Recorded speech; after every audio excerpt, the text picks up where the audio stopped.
Greetings everyone and welcome to the channel. I'm Unclear and today we're back with another Xur reset video and a Saint 14 video just showing you their wares and showing what's worthwhile grabbing this week. For my new light players, Xur can be found in the bazaar right here on the map. Usually take this at its loading zone and then just walk over. Anyway, let's go jump into Xur's wares and we'll see what he's selling. This is why if you are here, it means that I Alright. done with you yet. So, as always, we have some catalysts. If you've yet to do them and you need both of them, my pick would be Sleeper Simulant Catalyst, but both Skyburners and Sleeper's Catalysts are always pretty good to have in your arsenal. We have the Ophidius Fate chest armor for the Hunter, and because it's based on your melee energy, I would say it's a pretty good roll, 18 and 21 in the respective stats. 68 stat roll total. Not bad. If you don't have a decent one, I'd pick this one up just because it does lend into the strength roll a bit nicer. With the Titan's Rampart, 61 stat roll, I wouldn't bother.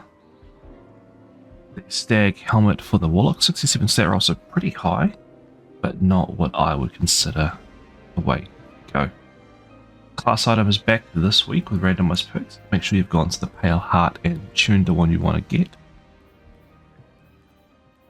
We have our offerings. I usually pick up announcement calls throughout the week just to make sure I have enough. In terms of weapons, we have a Hawkmoon with rangefinder. I wouldn't bother this week. I just really wouldn't bother. Jade Rabbit. Jade Rabbit's nice. Well, for a while it was meta. It's still a really good weapon. So, you know, if you don't have it, pick them up. Hard Light, actually really good this season. With Arc and Void synergies. It's not bad at all. If you don't have it, I'd recommend picking it up. There. And then Two-Tailed Fox, same again.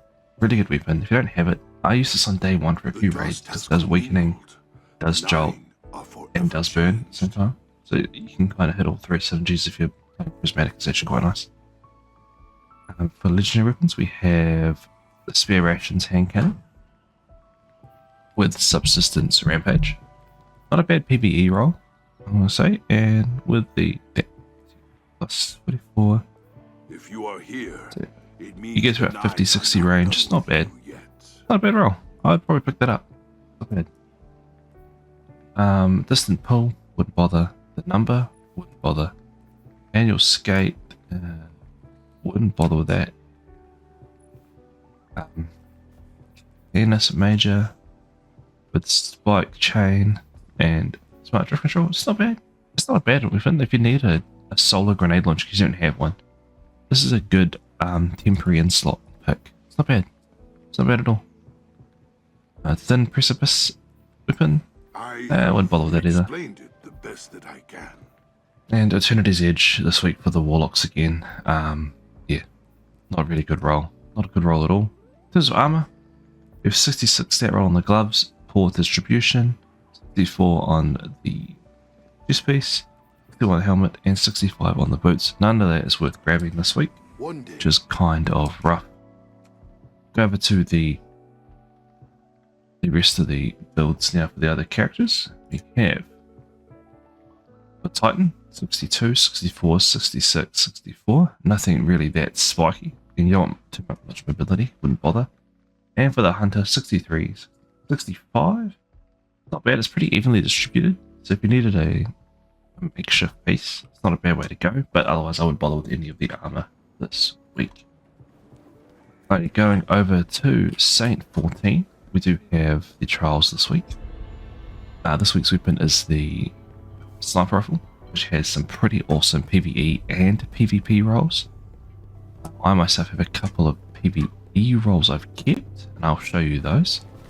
And if you can get them in an adept variance, is always worthwhile picking up. But if you can't, try and go for the base range. So while we're heading over to see Saint 14, I'll show you my roll of my King Thistle that I've kept. And I'll show you the Super God roll that I'll be trying to get in an adept variant if possible. So just before we head over to Saint, I'll show you my roll. Stop right here, have a look.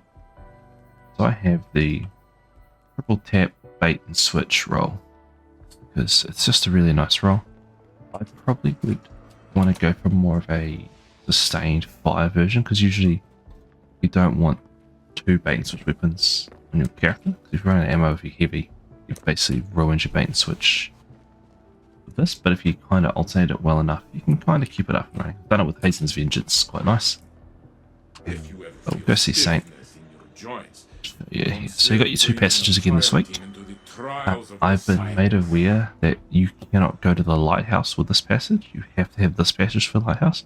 So you don't have to go flawless. Just having a higher win streak grants you better rewards. So, in all fairness, I'd probably say everyone should grab this one here. You have a chance to go to lighthouse because you can lose as many as you want. In terms of what I take into trials each week, I'll show you my build. If you guys are interested, so there's the Keen Thistle Adept again this week. This is what I take into trials with the Horde and Shiro's Wrath. It's just a nice roll. Depends on the map, but I might change this out for something with a bit more range. Yeah. Right, heading over to my LGG, show you the roll I'll get for Keen Thistle Adept if you had the chance. Barrel picks, I'm not too worried about. I should try and go for a bit more handling if I can. That's sort of what you want. Go for a mag perk if you needed it. Go Pendant Mag here. That's probably what I'd go for. You could go Envious Arsenal. It's really nice. Dealing damage with both of the weapons for Redden's and refills it from reserve, so you can kind of keep the chain going so you don't have to reload your guns. It's actually really nice. Probably my biggest one. Warple's always a nice pick. 15% damage buff in PvE and 20% of PvP. It's not bad at all. 15% damage buff just flat without trying is always quite nice. It just gives you a damage buff. 15% is nothing to shy about, especially when you do higher end content. And if it has a solar burn on it, it just stacks again. Bait and switch is also pretty nice. Bait and switch, I think it's 35% damage buff. But I said if you run out of heavy weapon ammo, you're going to have no time at all. You can do the fun one, which is 4 times a charm triple tap. Every 3 shots you get 1 shot, and every 4 shots you get 2 shots. So you just empty all your reserve ammo in one run. Don't really try too hard. But if I was going to go for the semi-god roll, I'd probably go Envious Vorpal, have it in my arsenal. I'd probably go Envious 4th times, or Envious Bait and Switch. Any one of those really. The squad can be really nice, but for boss damage it kind of lackluster there. And then if you want to really lean into it, you could go Incandescent if you're taking down ads. But I really wouldn't bother. Yeah, PvP, if you want to use a nice PvP summon, because it is nice PvP. Snapshot, it's always a good way to go. You go Snapshot, moving target, Snapshot, opening shot. I personally would probably go opening shot, because it just gives you free headshots. It's crazy. That's where I'd roll for this week's first weapon. So PvE, or Envious Vorpal, because it's the ease of use. And you can kind of just rely bait and switch on your heavy weapon with Hazen's Vengeance, which is phenomenal. Or you could go Envious bait and switch there, or triple tap, 4 times the charm, and just use it as a I have heaps of special but no heavy, and just empty the magazine without having to reload at all. It's actually quite nice. So there's a few perk combinations there that can be really helpful to you. In terms of trials this week, in terms of trials this week, the map is Endless Vale, so my build will work quite nicely. Don't need too much in that regard, just stay out of mid. And as you can see here, off the rip, Frederick's assault, 153,000 kills. It's crazy how many. It's just because it's a free weapon. It's so easy to get hold of. I personally can't stand it. So, yeah. Looks like scout rifle. Looks like pulse rifles are the meta this season. They're just too nice. They just have that nice range. They're just such ease of use. And as always, you got the exotic armor that picks them out for you. Stompies, Radiant Art Machine, Transverses, Ophidians, One-Eyed Master Marches. Which everything that increases mobility, ease of use in the maps. It's crazy. And then yeah, it gives you a breakdown with those. But yeah, so we're running Endless Vale. Not bad at all, not bad at all. I'll be jumping in. If you want to see me in the world, here is my trial stats. I go flawless each week by myself. It's not the end of the world. Last week was 1.4. I don't win too many games. Decent KD some games. KD some other games. I don't play comp at all. Yeah. 2,700 kills with Palindrome. 1,500 with Lord. And then, yeah.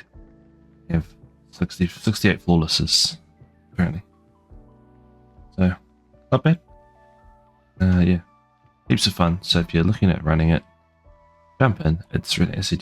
3-win streak, mate. And you can get yourself some adept loot and some really good drops. Anyway, until next time. So thank you all so much for watching. You guys have been absolutely fantastic. Stay safe. Take care.